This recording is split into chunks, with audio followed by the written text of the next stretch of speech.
Olá a todos que estão a assistir essa videoaula. Sou estudante da Universidade Católica de Angola. Estou aqui para ampliar vossos conhecimentos acerca dos sistemas operativos e como manipulá-los. Neste trabalho falarei sobre a segurança dos sistemas operativos usando o comando gpedit.msc. Falarei também das tarefas automáticas no Windows e da partição do disco duro. Não posso começar a falar deste tema, desses temas que todos envolvem os sistemas operativos, sem antes definir o sistema operativo. Um sistema operativo é um conjunto de programas que contém instruções que permitem explorar recursos que o computador coloca à disposição do utilizador. Numa primeira fase de desenvolvimento, as preocupações de segurança com relação a esses sistemas operativos eram mínimas, para não dizer que não existiam, visto que os computadores encontravam-se isolados e a única maneira era para invadir e fazer alguma atividade maliciosa era pessoalmente. Com o passar do tempo, os computadores, assim como os sistemas operativos, foram se aprimorando ao longo do tempo. Com a evolução da internet, os usuários domésticos passaram a fazer parte das redes e uma vasta quantidade de informação tornou-se acessível para qualquer pessoa. Infelizmente, essa evolução e facilidade de se obter informação trouxe um problema que se tornou esquecido nos últimos tempos, que é a segurança da informação. Entretanto, a preocupação com a segurança nas informações vem acompanhando o desenvolvimento dos sistemas operativos e das suas aplicações. Então, vamos começar a falar de segurança dos sistemas operativos usando o comando gpedit.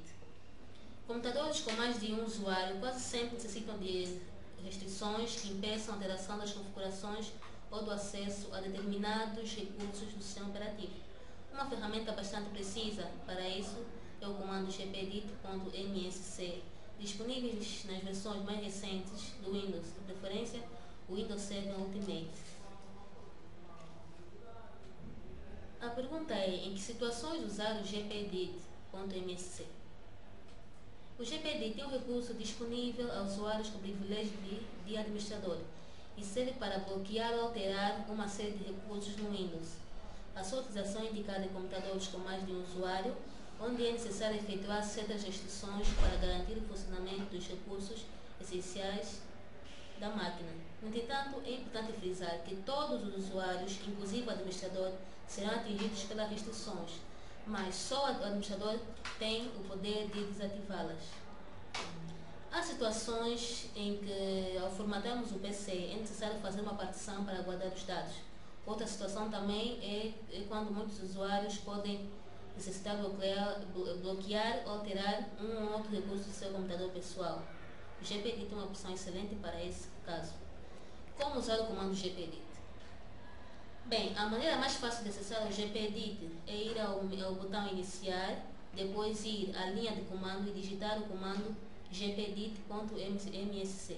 Este comando também pode ser digitado no prompt do comando. Ao digitar esse comando, abre uma janela que é o editor de diretiva do grupo local, onde encontra-se dividido por duas partes. Na primeira parte encontramos as configurações do computador e as configurações do usuário. Do lado esquerdo encontramos as subdivisões desses comandos.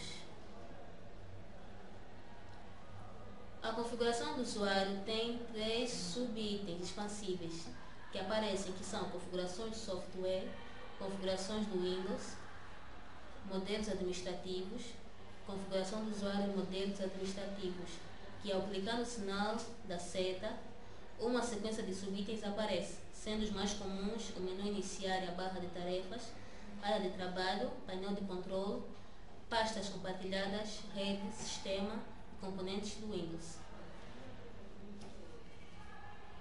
Como mostra aqui a figura, vamos fazer um teste em tirar o botão desligar do menu inicial. Esta configuração é mais simples, pois basta ir em modelos administrativos, menu iniciar e barra de ferramentas e na área à direita ativar a opção remover e impedir o acesso ao desligar. Desta forma, de uma forma geral, o comando gpedit.msc é uma ferramenta que permite fazer uma quantidade grande de configurações. São tantas que esta videoaula seria cansativa se cada uma delas fosse mencionada. No entanto, o texto deixou claro que o segredo é identificar onde a configuração desejada será feita e procurar na área correspondente do GPEdit. A seguir, vou falar das tarefas automáticas no Windows, que permitem criar e gerir tarefas que podem ser inicializadas automaticamente a partir do sistema operativo. Para criar uma tarefa no computador, são necessários os seguintes procedimentos. Clique no botão Iniciar e vá à opção Computador. Clique ao lado direito do mouse, escolha a opção Gerenciar. Abrirá uma janela que se chama Gerenciamento do computador. Escolha a opção Agendador de tarefas do lado esquerdo da janela. Do lado direito da janela, escolha a opção Criar tarefa básica. Dê um nome à tarefa que se pretende criar e a sua respectiva descrição. Clique em Seguinte. Ao clicar em Seguinte, abre uma janela onde vem o acionador de tarefa, que vai permitir escolher quando se pretende iniciar a tarefa. Escolha a opção quando o computador inicia e clique em Seguinte. A ação permite-nos escolher que ação pretendemos para realizar a tarefa. No caso, mostrar uma mensagem, que eu vou mostrar. Escolha a opção Apresentar uma mensagem, preencha os campos títulos e mensagem e clique em Seguinte.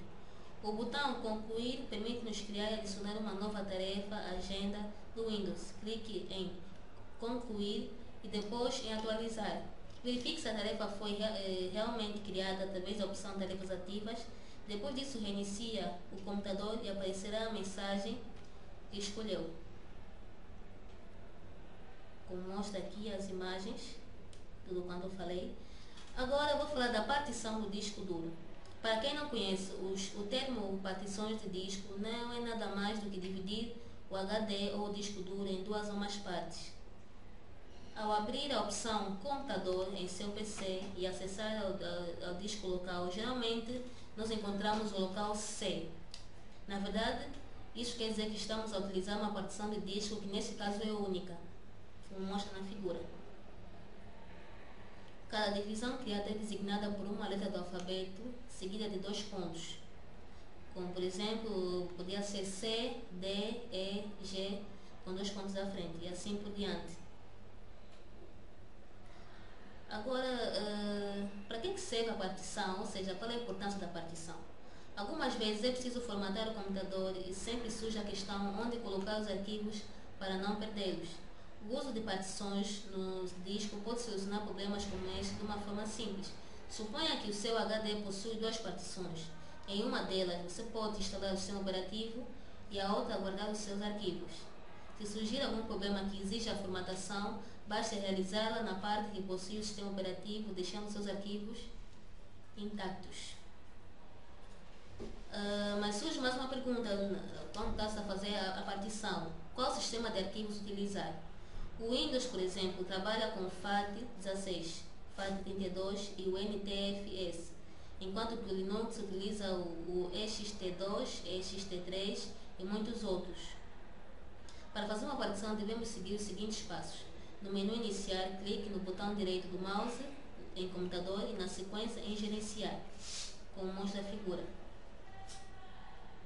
No painel à esquerda, abra a categoria Gerenciamento e depois clique em Gerenciamento de disco. Uma lista com suas partições será exibida. Clique no botão direito do mouse na partição que deseja alterar, como mostra a figura. Para finalizar, acesse a opção Estender volume. Podes escolher a opção Estender volume, Diminuir volume ou Excluir volume. Vamos supor que eu queira fazer a partição de uma parte do disco duro de nome M, como mostra a figura. Então, quando chego ao gerenciamento de disco, clico com o lado direito do mouse do disco para fazer a partição, neste caso, o local M, e escolho a opção Diminuir volume e vai abrir a seguinte janela. Nessa janela, mostra-nos o tamanho antes de diminuirmos este volume. Depois mostra-nos o tamanho que podemos diminuir, que está disponível. E a seguir mostra-nos o tamanho que queremos diminuir.